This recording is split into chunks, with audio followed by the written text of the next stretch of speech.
Do you trust the British police? I do. But remember, my experience with the police in Nigeria was very negative. And coming to the UK, my first experience with the police was very positive. The police in Nigeria would rob us. So when people say, I had this bad experience with the police because I'm black and they're white, I was like, well, I remember the police stole my brother's shoes and his watch. His shoes? Yeah, they took his shoes and his watch. It's a very poor country. So, people do all sorts of things. And giving people a gun is just a license to intimidate. This is satellite media. Let us look at this issue, controversy surrounding the statement that came from the conservative leader of British Party.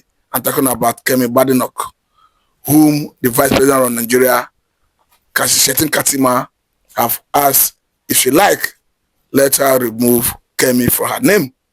But however I look at it, I think that woman should not be vilified. Because for me, we have had it so rough in Nigeria. That is a fact. So many Nigerians have come out to testify that they have had ugly experiences with Nigerian police. That is a fact.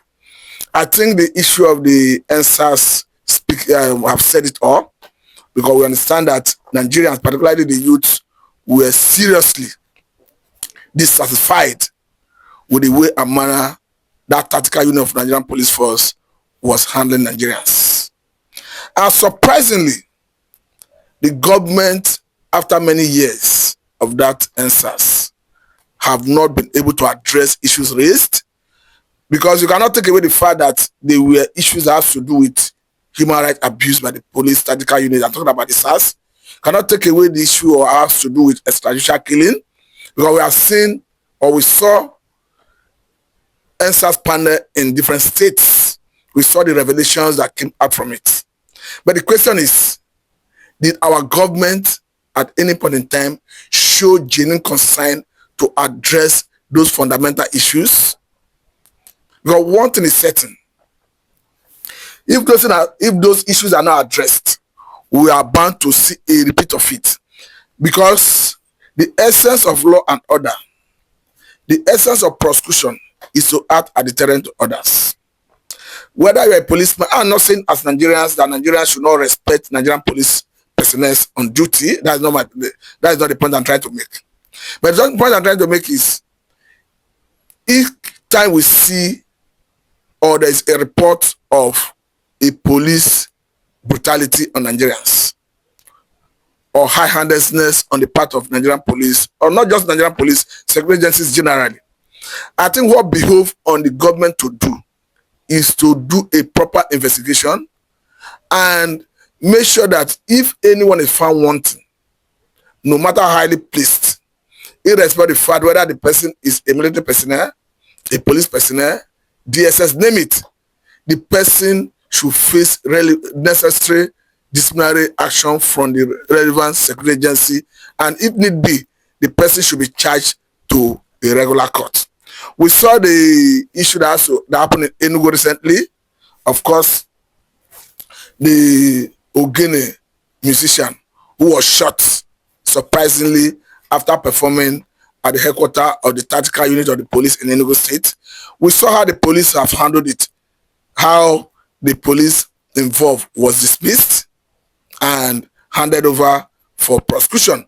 We saw how the governor of the state dived into action, how the commissioner of police in that state followed up in synergy with the state government.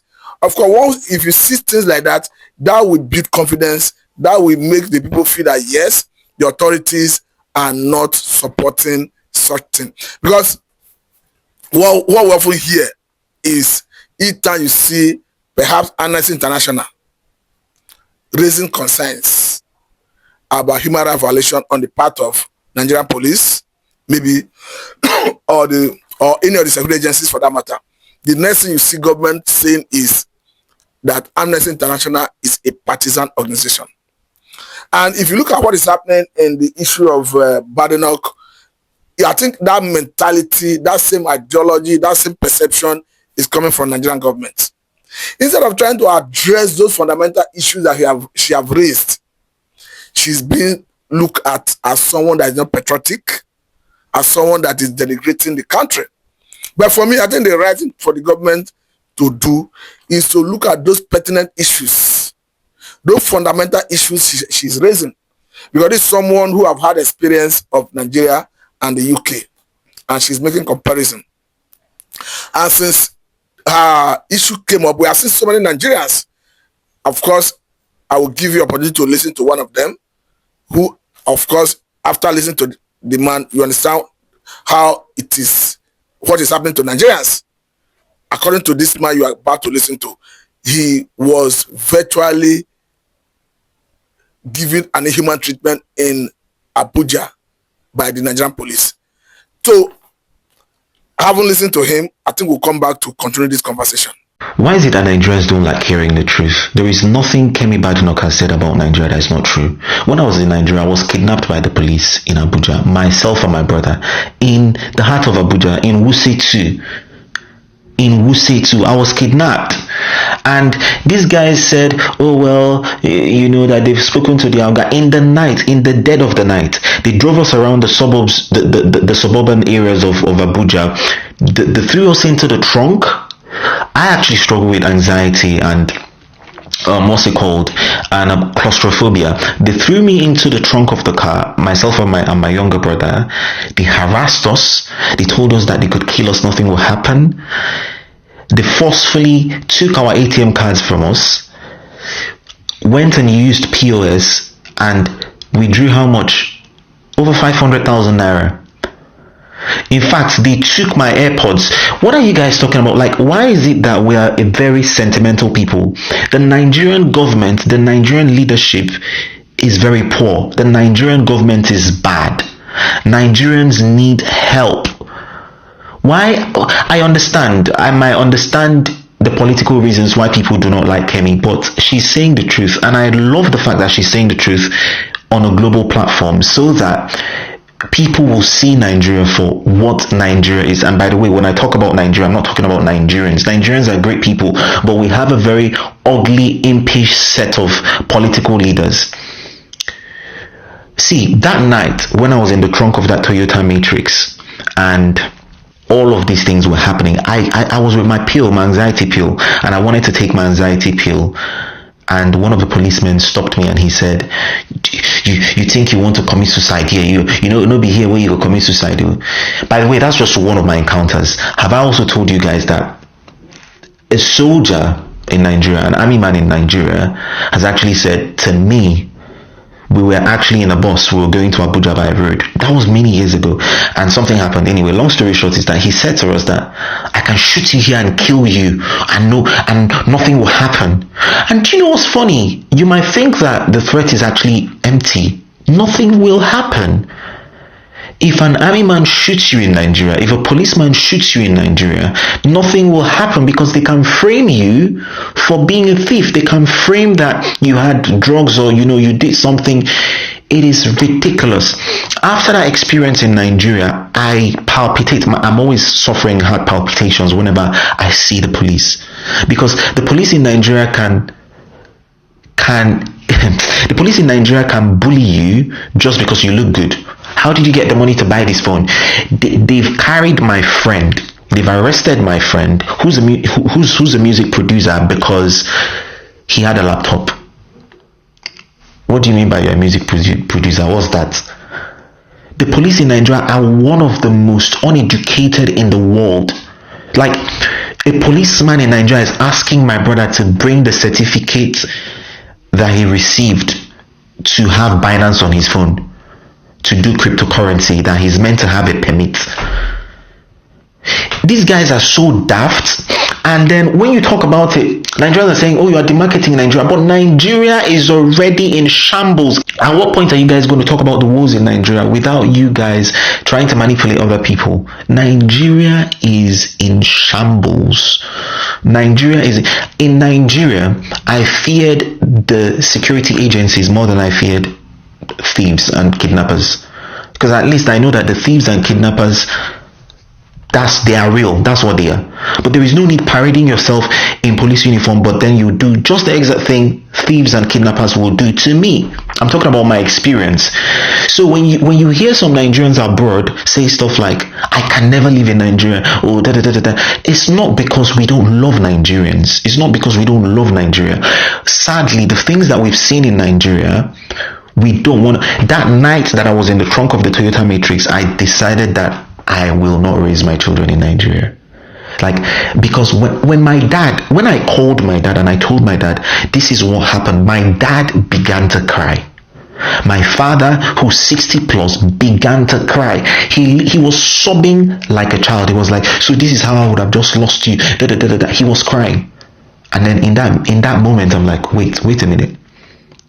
If I don't leave this country, this is what I'll have to face with my child. In Nigeria, you can be arrested because you have tattoos, because you have dreadlocks, just because you look good. And it is absolutely insane. It's gutting. And I don't understand the Nigerian people who want to keep on defending Nigeria. Everybody knows that Nigerians are great people. Nigerians are good people. Nigerians are great people. But the Nigerian government are not good people. That my younger brother had the EFCC come into his compound where he lives. Do you know how they got into the compound? They broke the CCTV cameras. It's a financial security agency is breaking the CCTV cameras, slapping people unwarrantedly, beating people up, and then at the end of the day they just go. And they came in with masks. Oh, for God's sake. Nigeria is a real crime zone. Nigeria is a crime zone. So when people who are abroad, we don't know what Kemi Badenoch has actually seen. She's just telling us bits and pieces here. We don't know the fullness of the things that she experienced in Nigeria. So let her talk. If the government is very embarrassed about what's happening and what people are saying, then fix up. The Nigerian government should fix up. Just fix up and everybody will be fine. Simple. I love Nigeria. I love the Nigerian people. But one thing I have grown to accept is that my love for my life is not less than my love for Nigeria. So as much as I love Nigeria, I can have a long distance relationship with Nigeria as a state. With Nigerians, I absolutely love Nigerians. I think that we are one of the most phenomenal people in the world. But yeah, let Kemi keep on talking. So what we are saying is, if there is issue of allegation of human rights violation, extrajudicial killing, what behoves on the authority to do is to do a proper investigation.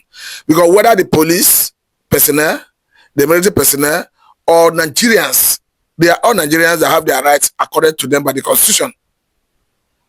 So if there's any issue that has to do with human rights violation on the part of security agencies against Nigerians, the right thing to do is to do an investigation and sanctions to follow where appropriate.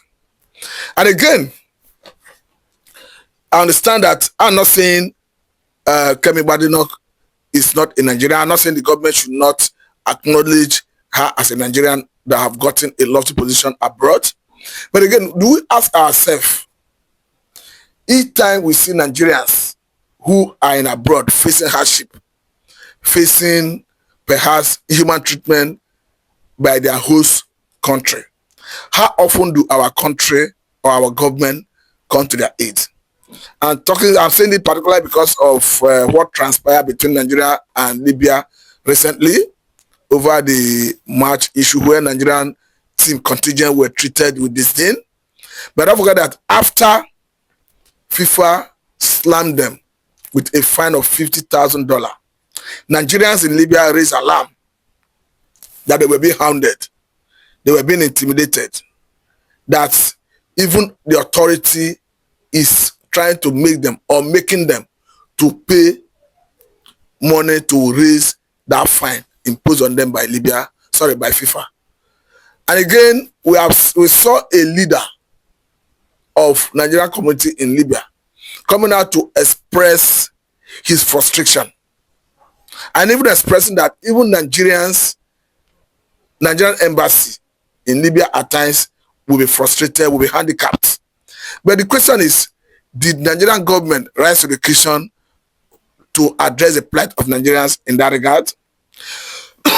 So I think it should not be only when Nigerians are exemplified that the government will rush to accept that, yes, this is our child, this is our son, this is our daughter, this is our citizen.